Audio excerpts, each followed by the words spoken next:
que não é certo. E além de Deus não permitir que a baleia o mastigasse, Deus ainda fez a baleia vomitar Jonas na terra e não no mar. Porque no mar ele podia ser comido por um tubarão ou morrido afogado, né? Então Deus, quando ele ordena a baleia a jogar Jonas, não é em qualquer lugar. É num lugar onde ele poderia sobreviver. E olha os 2 pesos e 2 medidas. Deus ser bom para os outros, não. Perdoar os outros, não. Mas perdoar a mim, né? A nós, tudo bem.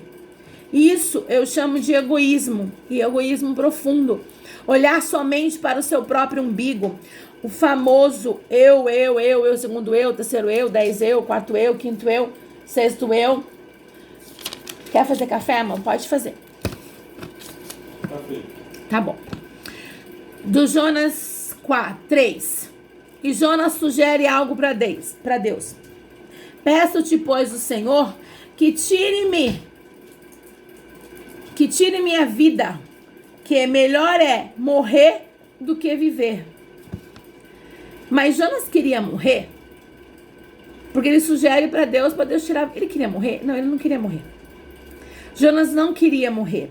Ou o que ele queria era chamar a atenção de Deus. Porque do ventre da baleia, em meio à morte, ele chamava a Deus. E Deus tira ele da morte. E sugere a morte.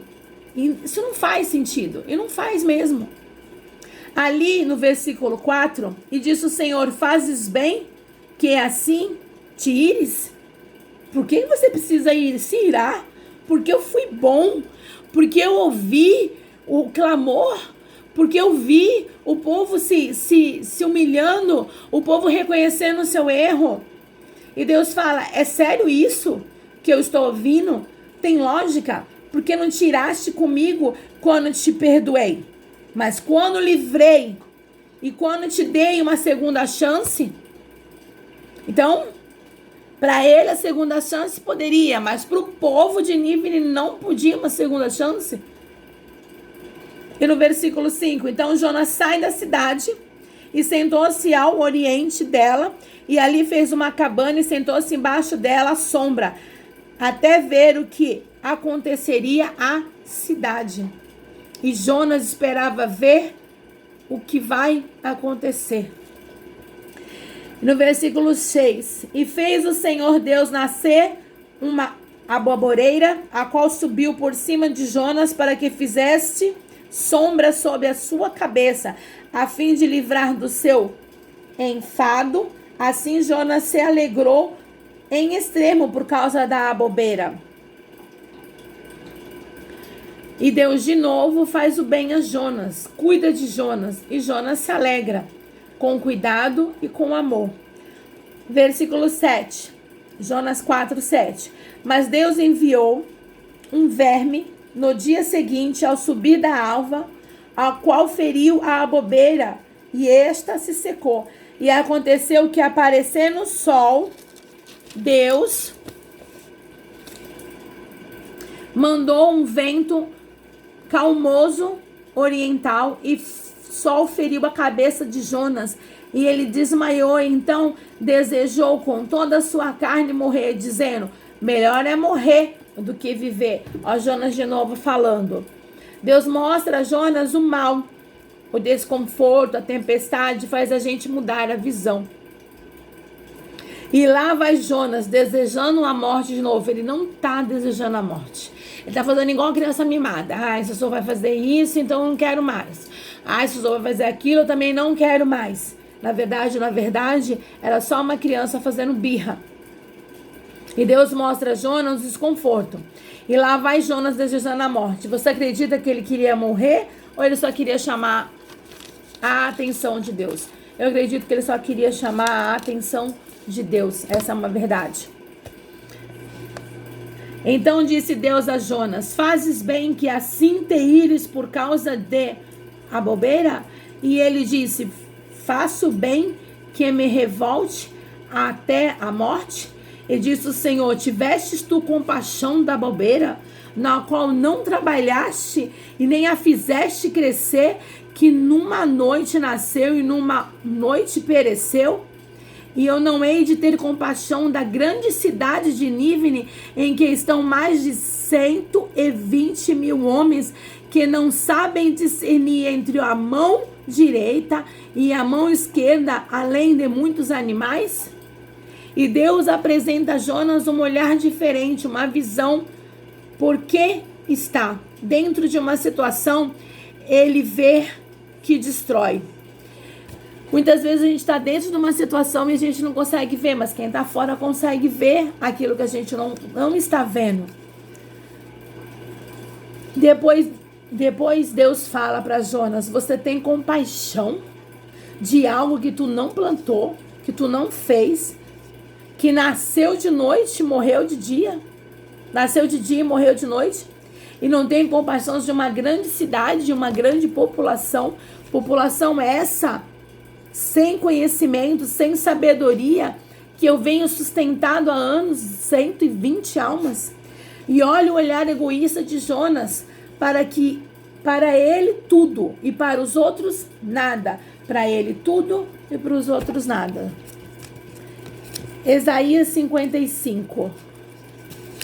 Amor, pega o seu celular para achar para mim Isaías 55, versículo 10 e 11. Isaías, por favor. Isaías 55, versículo 10 e 11.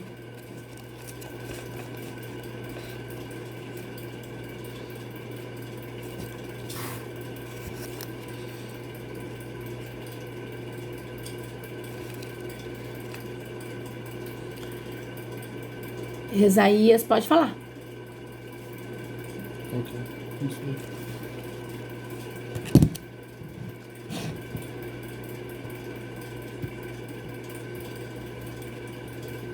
Isaías 55, 10 e 11. Porque assim como a chuva e a neve desce dos céus e para lá não se tornam, mas regam a terra e fazem produzir e brotar, para que dê semente ao semeador e pão ao que come.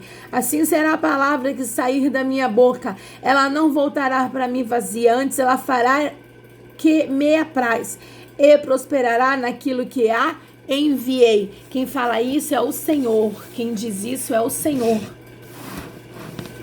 Assim como a semente natural gera colheita, a palavra de Deus também faz o mesmo. 12.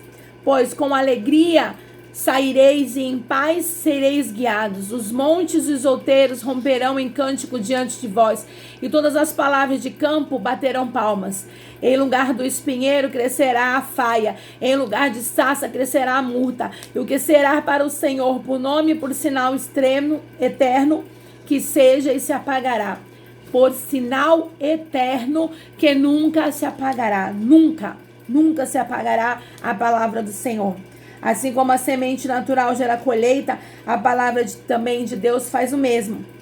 Quando Deus declara, ou quando nós filhos, seus filhos, a declaramos, vemos em resultado baseado no tipo da semente que plantamos. Do que você mais fala é do que você mais planta. Em plantações. Se você vai a uma fazenda ver a plantação e lá vão te apresentar o agricultor, ele vai te mostrar a plantação já o que brotou e as que ele colocou na semente. Mas ele vai te mostrar cada plantação dele. Ele vai observar e vai te mostrar a semente do que ele plantou. Exemplo: olha, eu plantei uma semente de tomate. Olha que lindo esses tomates. Nunca ele vai dizer, olha que lindo essas sementes, mas ele vai falar que lindo aquilo que brotou da semente que ele plantou. Então ele jamais vai falar para você, olha, aqui tem eu plantei um tomate e nasceu uma abóbora. Não. Então ele plantou abóbora e ele vai colher abóbora. Nunca, não seja tolo de achar que você vai colher algo que você não plantou. E aí, para terminar, eu quero falar sobre uma história de uma autora que eu tô lendo um livro, que ela contou uma história que serviu de exemplo para ela, um exemplo muito forte, por sinal.